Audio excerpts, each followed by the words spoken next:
What's going on, Sunbelt fans? Missing a little bit of the UConn-Marshall game to get this one in today, but that's okay. Marshall's currently winning comfortably at this point. Conference went 3-0 last night, Sunday night, and we'll jump into Monday night real quick here. Monday, December 19th, 7 p.m. start on ESPN+. We've got Glenville State going to Marshall for a game. Hopefully they can double up on the wins today.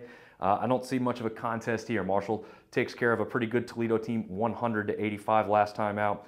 Glenville State shouldn't pose much of an issue. Should see some of the bench players and see if we can all get some of the guys some points in this one. That's kind of what kind of game that one's going to be. 7:30 ESPN+. The big one of the night to watch out for. College of Charleston travels to Coastal Carolina. That's College of Charleston 11-1, and Coastal Carolina is currently 6-4. So, you know, just looking at that, you think Charleston's going to be favored, and they are. They're favored by 8. They're 5-0 in their last 5. Coastal just 3-2 in their last 5. Charleston beat ODU by 15 points in one of their last games. So, you know, take that for what it's worth. ODU is not great either. They're kind of right in line with Coastal, which makes sense of why Coastal is 8-point underdog in this one. But keep an eye on this one. Coastal has some close losses against some pretty decent opponents, and they're playing at home.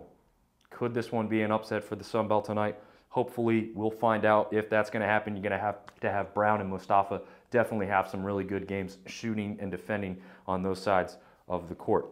8 p.m. ESPN+, you've got Spring Hill going up against South Alabama. Spring Hill's closest Division I game over the last several seasons has been 17 points. So it hasn't been close. They even played this South Alabama team last year and lost 102-41. I expect South Alabama to take care of business pretty easily in this one, even though they're only 4-6 so far on the season. I don't expect it to be maybe the spread it was last year with that 102-41, but I still expect South Alabama to win this one comfortably. Wrapping up the night, also at ESPN Plus game at 8 o'clock, Alabama State 1-9. Goes up against Arkansas State there in Jonesboro, Arkansas, who is 6-5. Arkansas State favored by 11 points in this one. Easy to see why with Alabama State struggling to win any games so far this year. Arkansas State 3-2 in their last 5.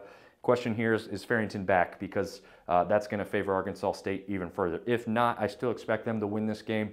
I think Fields will have a pretty good shooting game as far as statistically. He's one of the better guys on the floor for Arkansas State. Should help take care of business against the Hornets of Alabama State. Hopefully that wraps up a good night for Sun Belt basketball and they take care of business on the court. Hopefully Marshall wraps up this game against UConn in good fashion. We'll see you next time. Check out the podcast. Just got that done earlier today. That gives you a bigger picture of the whole conference and kind of puts in all these little videos into a little bit longer of a segment, but not much longer. I don't like to waste anybody's time. I think this week's episode was like 10 to 12 minutes at most. So hopefully check that out. Enjoy it. Leave me a review. Let me know what I'm doing well, what I'm doing wrong. We're really close to conference time. Start some trash talking here too. So it'll be fun real short. See you next time.